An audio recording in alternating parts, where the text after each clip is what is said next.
Hello, and thanks for joining us for another episode of The Director's Cut, brought to you by the Directors Guild of America, where each episode we bring you a fresh and insightful interview featuring one of the film industry's top directors, conducted by one of their peers.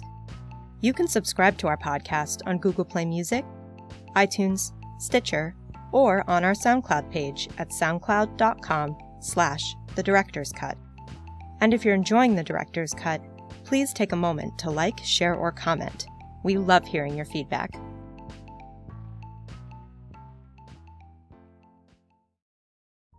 This episode takes us behind the scenes of director Keith Maitland's new documentary, Tower. Told through archival footage combined with animation, Mr. Maitland's film recalls the August afternoon in 1966 when a gunman opened fire from the top floor of the iconic University of Texas Tower. Based entirely on first-person testimonies from witnesses, heroes, and survivors of the tragedy, the film highlights the realities that forever changed the nation's concept of homegrown evil.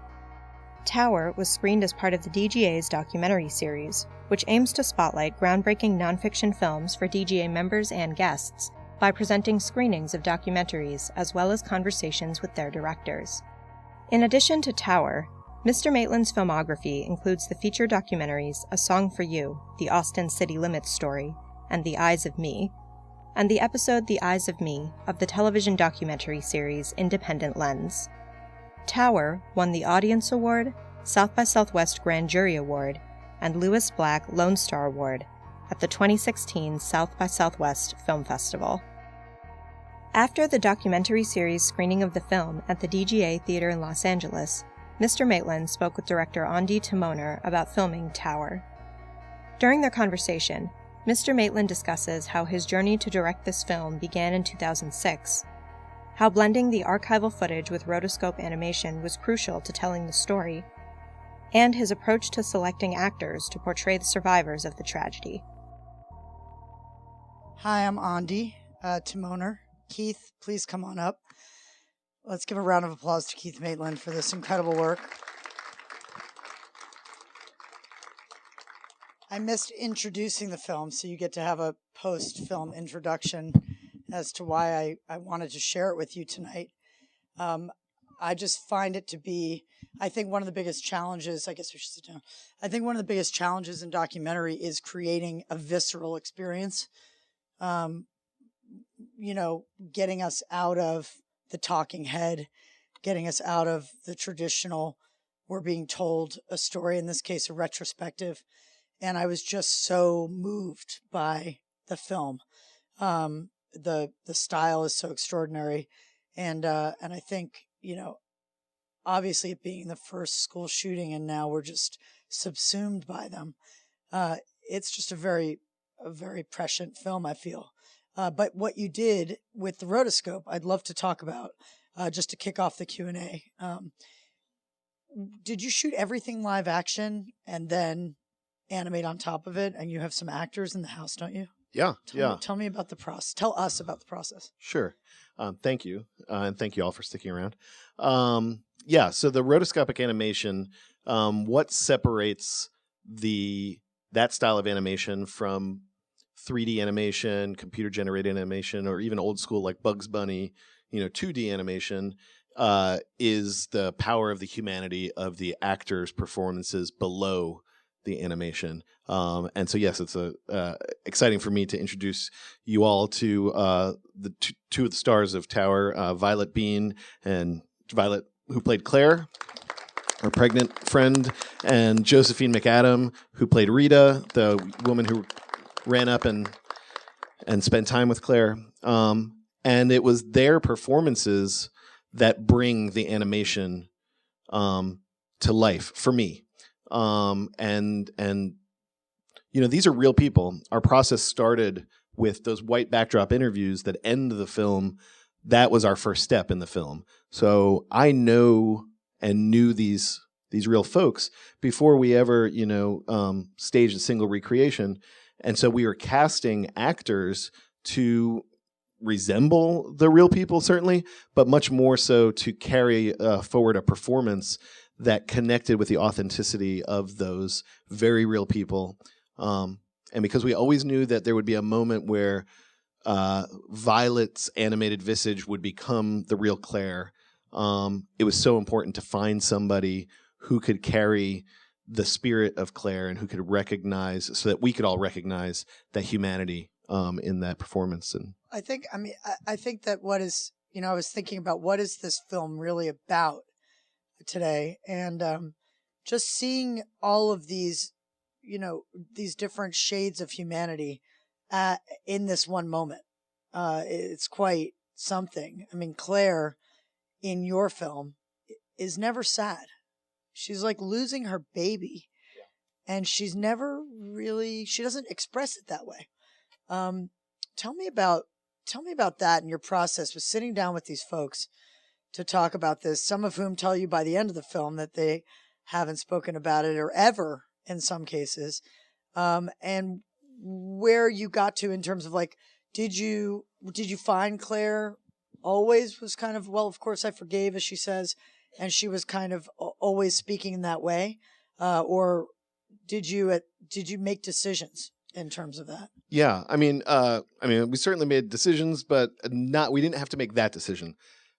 Claire is one of the most unique people I've ever met, in that she is always finding the most optimistic way to kind of connect. And it's not a false optimism or like a kind of like put upon like sunny disposition that hides, some dark.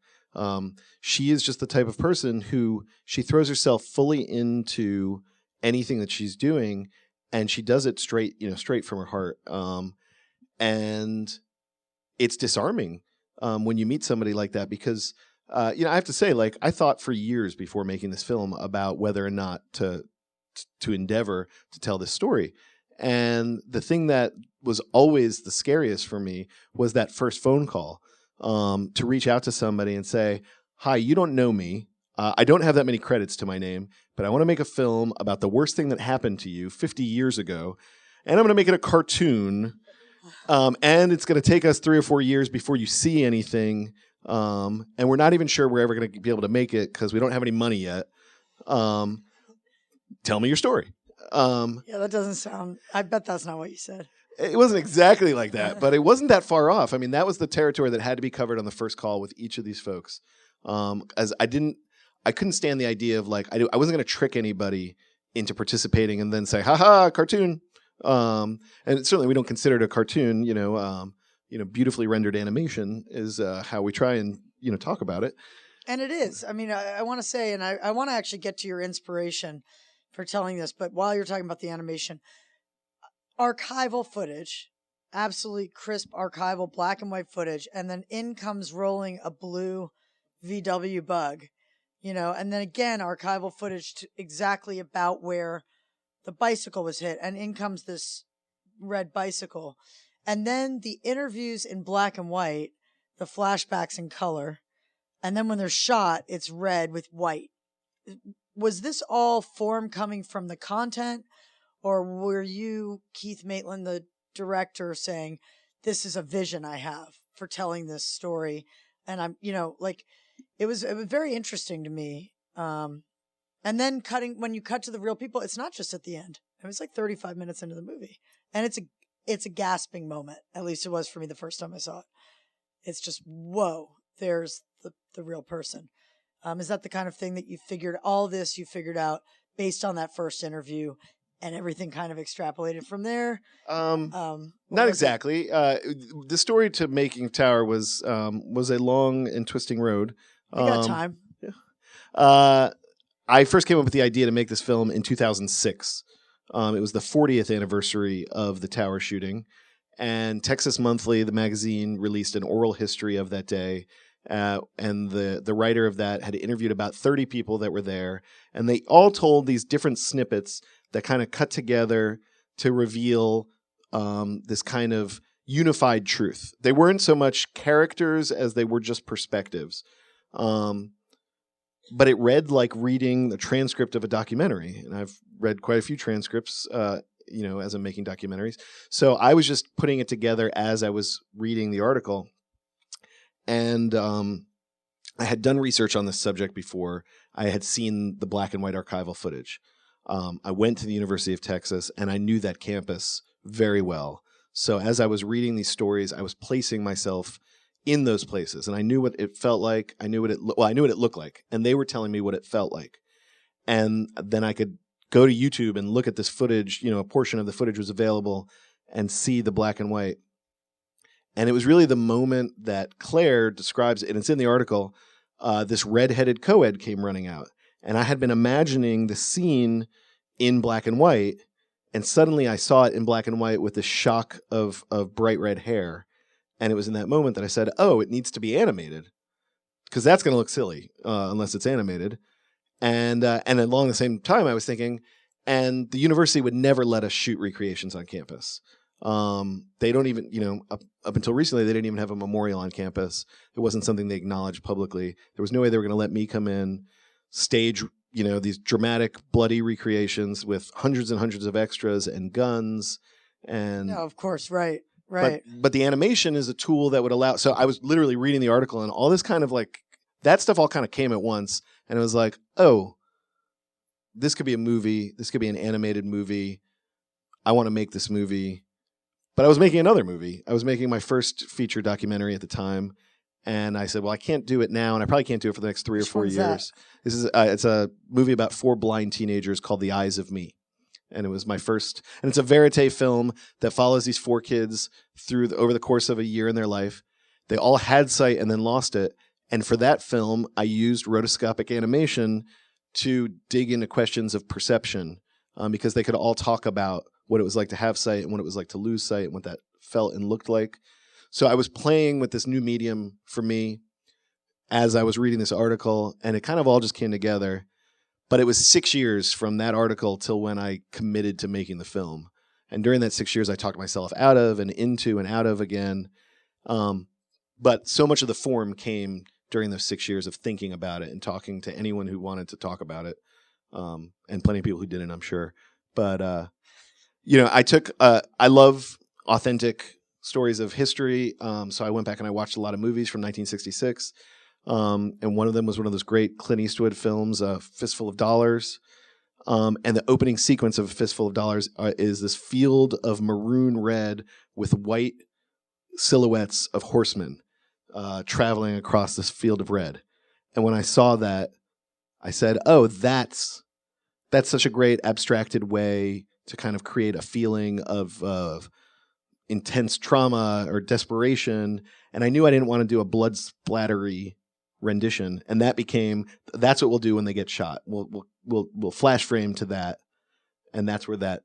The thing that I felt was they go from being human to just being a mark, a form of white and blood and red, and it was. It's great, and even when you're going back to the real interviews, and now you're talking to a person who's looking back 50 years earlier, and you flash back into that animation, it still gives you a jolt, I've always wanted to do an animated feature. I was super drawn to your film for that reason, but I also like the restraint in your style. Thank you.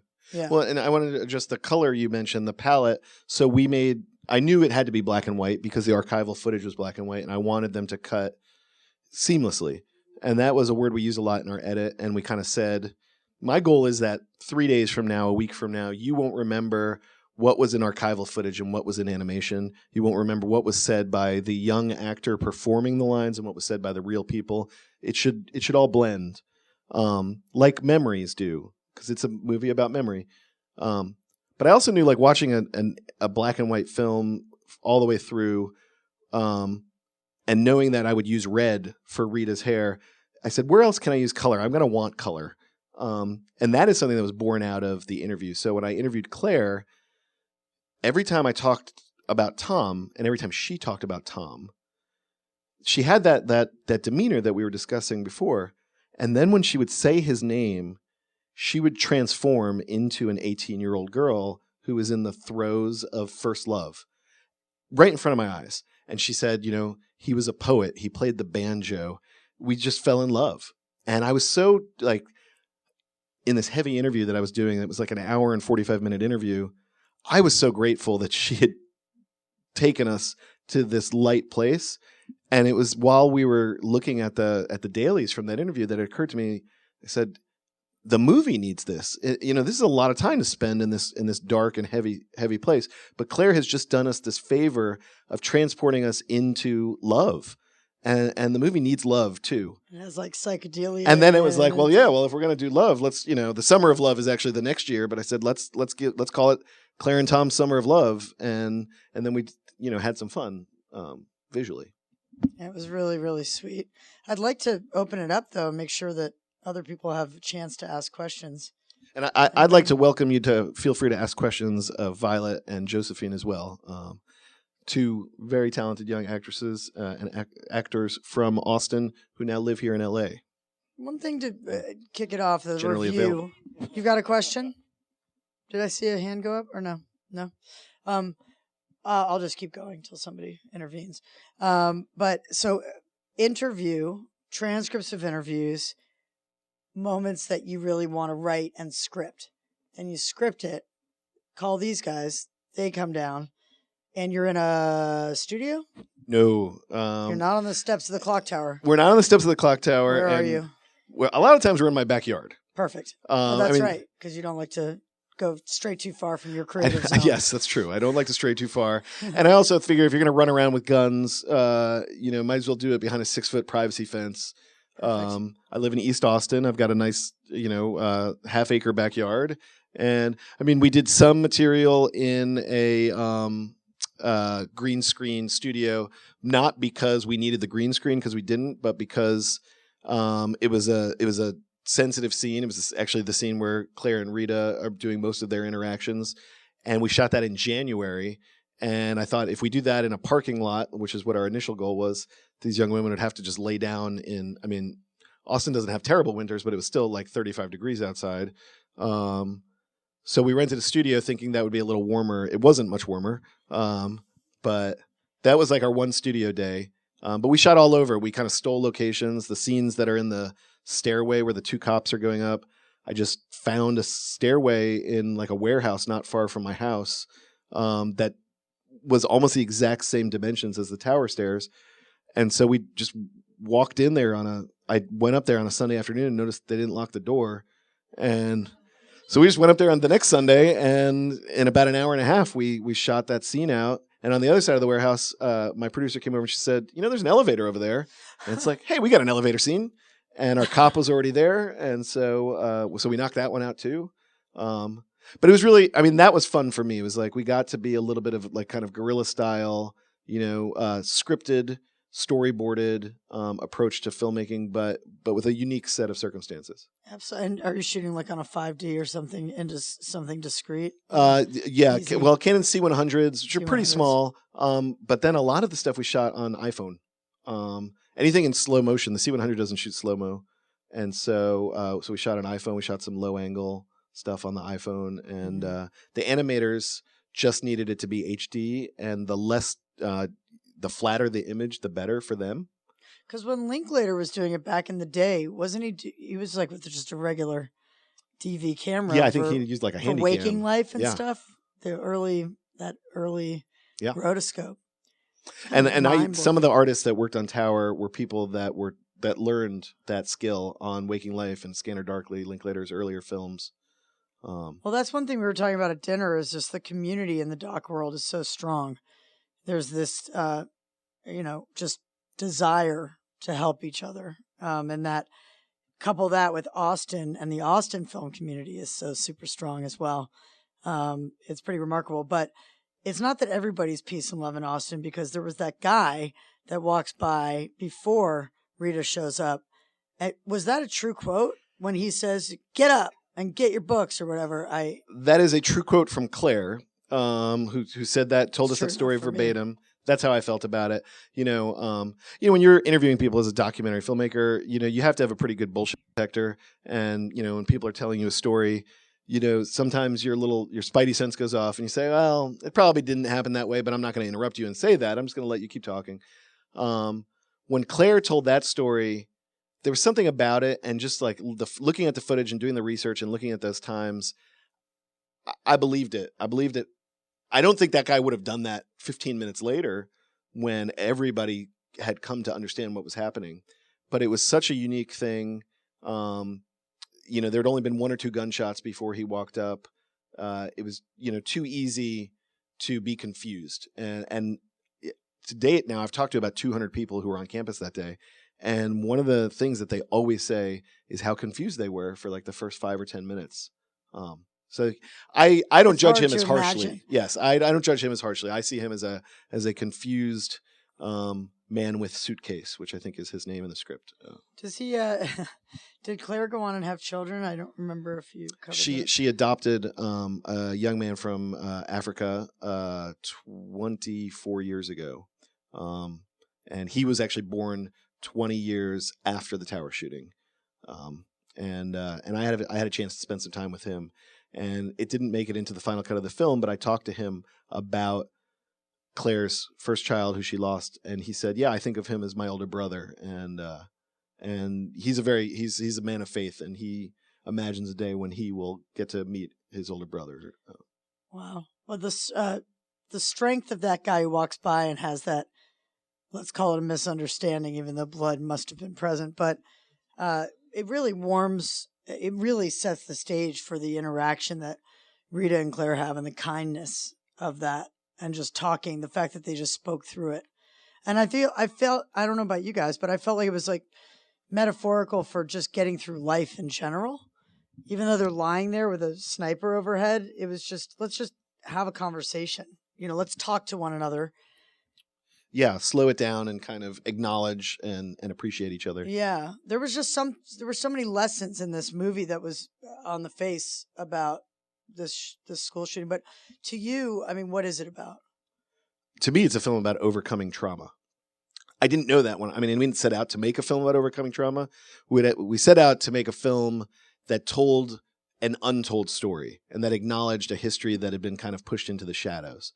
But as really from the first interview with Claire and then Artley and then even the police officers and the other witnesses and the reporters, what came up time and time again was this question of guilt, survivor's guilt, this repeated line, "We didn't talk about it." I mean, everyone said that.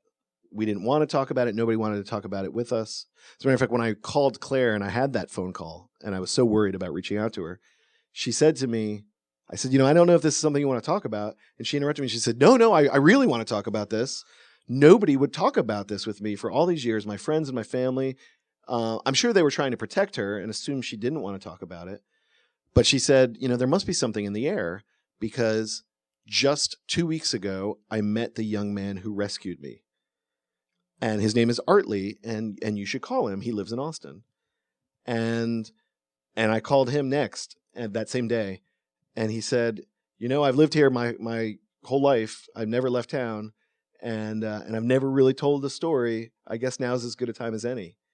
And that's when I realized I saw the pain in their eyes and I heard it in their voices. And as they got to know each other and as they reconnected with this history and as they learned each other's stories, it filled in blanks that they had been carrying around. So that's how I see it. I see it as a film that's about overcoming trauma. And I think that some of the lessons and some of the attitudes can be applied to any kind of trauma that people go through or have survived. I don't know if we can. Yeah, exactly. There we go. I was not going to let you go till you guys ask questions. That's okay. We were notoriously cash strapped through the making of the film, but we spent a lot of money on the animation and a good amount of money on the music. Those are both, the aesthetics of the film were really important to me. And so that's what we put our energies, and we made sacrifices in other line items as independent filmmakers often do. But we were also wise, Monday had to be in there. That was the song at the top of the charts that very week. And it was a Monday shooting, and dozens of people I talked to say, I remember what was playing on the radio that day. So that was kind of a no-brainer. We had hoped that maybe, if we could show the people who own the rights to that song what the film was about, we could make some sort of deal. That didn't really work out. So we just paid full freight. And then on some of the other songs, we just did our best to find, there's a lot of great garage rock I was pretty adamant that there was no music in the film, pop music from that time, that came out after August of '66. And that helped me a lot because all my favorite music from the '60s came out in '67 and '68. So we just crossed all that stuff off the list. And we found a music supervisor who actually hosted a radio show in Austin about psychedelic garage rock. And she had all these great, pieces that weren't famous or popular, but really transported you. All right, we have time for 2 more, but wow, there's 5.